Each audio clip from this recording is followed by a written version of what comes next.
মাথায় গুরুতর আঘাত পেয়ে স্ট্রেচারে করে মাঠ ছেড়েছেন পাকিস্তানি পেসার হাসান আলী।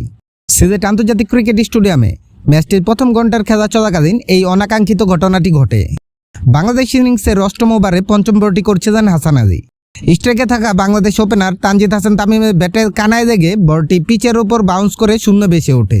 নিজের বোলিং ফলশ্রুতিতে হাসান আলী সামনের দিকে ঝাঁপিয়ে পড়ে ফিরতি ক্যাচ নেওয়ার চেষ্টা করেন, তবে তিনি ক্যাচটি রুফে নিতে পারেননি। নিয়ন্ত্রণ হারিয়ে পিচের উপর বেশ শক্তভাবে আছড়ে পড়েন। এই সময় তার মাথা মাটিতে সজোরে আঘাত পায়। মাটিতে পড়ার পর হাসান আলী কয়েক সেকেন্ডের জন্য সম্পূর্ণ নিথর ও অচেতন অবস্থায় পড়েছিলেন এবং মাথা চেপে ধরেছিলেন।